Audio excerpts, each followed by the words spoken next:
بیت اللہ شریف اور مسجد الحرام کا ایک ایک پتھر، ایک ایک اینٹ، بلکہ ایک ایک ذرہ انتہائی قیمتی، بابرکت اور مقدس ہے۔ لیکن اللہ تعالیٰ نے جتنی برکتیں اور خصوصیات اس کے مشرقی حصے میں رکھی ہیں، شاید کسی بھی دوسری جہت میں اتنی خصوصیات ایک ساتھ آپ کو دیکھنے میں نہیں ملیں گی، کیونکہ باب کعبہ اور ملتزم جو قبولیت دعا کے دو خاص مقامات ہیں، وہ بھی اس کی مشرقی دیوار میں ہیں۔ اسی طرح حجر اسود بھی اسی دیوار کے کونے میں نصب ہے۔ اس کے علاوہ مقام ابراہیم اور زمزم کا کنواں بھی اسی جانب ہے، اور صفا مروہ یعنی سعی کی جگہ بھی اسی سیدھ میں ہے۔ بلکہ حسن اتفاق دیکھیے کہ ہمارا بر صغیر پاک و ہند بھی بیت اللہ کے مشرقی جانب ہے، اور ایک روایت میں آپ صلی اللہ علیہ وسلم نے فرمایا کہ مجھے مشرق سے ایمان کی ٹھنڈی ہواؤں کے جھونکے آتے ہیں۔ ہمارے ہاں جب بھی نماز میں بیت اللہ شریف کی طرف رخ کرتے ہیں تو بیت اللہ شریف کی مشرقی دیوار یعنی باب کعبہ ہمارے سامنے کی طرف ہوتا ہے۔ بہرحال بیت اللہ شریف کی مشرقی دیوار یہ بہت برکتوں والی، فضیلت والی جگہ ہے۔ شاید اسی لیے جمعہ اور عیدین کی نمازیں بھی اسی طرف پڑھائی جاتی ہیں۔ آج بیت اللہ شریف کی مشرقی دیوار کے پاس آپ کو ایسی 3 زیارتوں کا بتانا مقصد ہے جس کے بارے میں بہت ہی کم لوگ جانتے ہیں۔ یہ تصویر جو آپ دیکھ رہے ہیں، اس میں دیوار کے نچلے حصے جس کو شاذروان کہا جاتا ہے، 2 جگہ آپ کو پتھر لگے ہوئے نظر آتے ہیں۔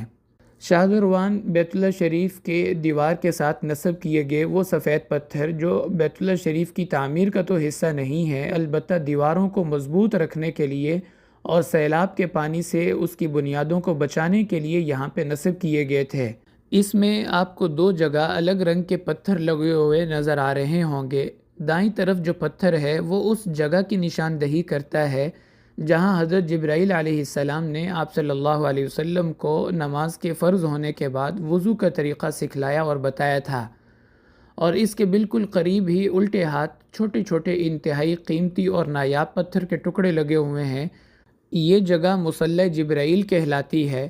معراج سے اگلے دن حضرت جبرائیل علیہ السلام آپ کی خدمت میں حاضر ہوئے اور 2 دن تمام نمازیں آپ کو پڑھائیں۔ ایک دن تمام نمازیں اول وقت میں اور دوسرے دن تمام نمازیں آخری وقت میں، اور یوں نمازوں کے اوقات عملی طور پر آپ کو سکھائے اور بتائے گئے۔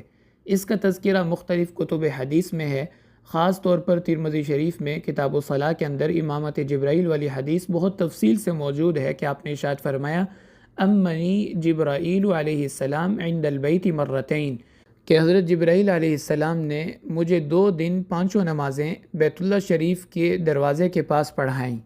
کچھ عرصہ پہلے تک تمام جہری نمازوں میں حرم شریف کے امام اسی جگہ کھڑے ہوتے تھے، اور یہ جو پتھر ہیں ایک عباسی خلیفہ ابو جعفر منصور کے دور میں یہاں پہ لگائے گئے تھے مصلی جبرائیل کی نشاندہی کے لیے، اور یہ واقعہ آج سے ٹھیک 815 سال پہلے کا ہے، یعنی 671 ہجری میں، اور یہ انتہائی قیمتی اور نایاب پتھر ہیں جن کو میری سٹون کہا جاتا ہے۔ اس کے علاوہ تیسری زیارت بھی اسی کے ساتھ ہے۔ اس جگہ کو المعجن کہا جاتا ہے، اور یہ اس میں ظرف کا صیغہ ہے جس کا معنی ہے گوندنے کی جگہ۔ اس جگہ حضرت ابراہیم علیہ السلام بیت اللہ کی تعمیر کے وقت مسالہ تیار فرماتے تھے۔